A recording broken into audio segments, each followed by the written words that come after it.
ശീഘ്രസ്ഖലനത്തിന്റെ ബുദ്ധിമുട്ട് നിങ്ങൾക്കുണ്ടോ? അത് എത്രമാത്രം സിവിയർ ആണെന്നില്ലൊക്കെ ഞാൻ ഈ ചോദിക്കുന്ന 5 ചോദ്യങ്ങൾക്ക് നിങ്ങൾ ഉത്തരം നൽകുകയാണെന്നുണ്ടെങ്കിൽ നിങ്ങൾക്ക് സ്വയം കണ്ടെത്താൻ പറ്റുന്നതാണ്. ഓരോ ക്വസ്റ്റ്യനും 0 മുതൽ 4 മാർക്ക് വരെ ഉണ്ട്. അത് ഞാൻ ഇവിടെ കൊടുക്കുന്നുണ്ട്.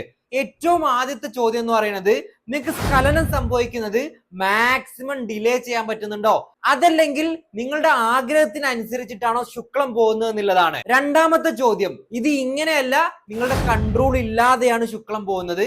മൂന്നാമതായിട്ടുള്ളത്, ചെറിയൊരു സ്റ്റിമുലേഷൻ നിങ്ങളുടെ ലിംഗത്തിലേക്ക് വരിക, അതല്ലെങ്കിൽ നമ്മൾ ജസ്റ്റ് ഒന്ന് ഇന്റർകോഴ്സ് സ്റ്റാർട്ട് ചെയ്യുക, ഉടനെ തന്നെ നിങ്ങളുടെ ശുക്ലം പോകുന്നുണ്ടോ എന്നുള്ളതാണ്. നാലാമതായിട്ടുള്ളത്, ഈ ഒരു പ്രശ്നം കാരണം നിങ്ങൾ വളരെയധികം ഫ്രസ്ട്രേറ്റഡ് ആണോ. ഏറ്റവും അവസാനമായിട്ടുള്ളത്, നിങ്ങളുടെ വൈഫിനെ നിങ്ങൾക്ക് ഈ ശീഘ്രസ്ഖലനത്തിന്റെ ബുദ്ധിമുട്ട് കാരണം സെക്ഷലി സാറ്റിസ്ഫൈ ചെയ്യാൻ പറ്റുന്നില്ലേ. ഇതിന്റെ ടോട്ടൽ മാർക്ക് ഞാൻ ഇവിടെ കൊടുക്കുന്നുണ്ട്. അത് 11നും 20നും ഇടയിലാണെങ്കിൽ കൃത്യമായിട്ടുള്ള ഒരു ശീഘ്രസ്ഖലനത്തിന്റെ ബുദ്ധിമുട്ട് നിങ്ങൾക്കുണ്ട്, ഉടനടി ചികിത്സ നേടേണ്ടതാണ്. ഹോമിയോപ്പതിയിൽ നല്ല മികച്ച ചികിത്സ ലഭ്യവുമാണ്.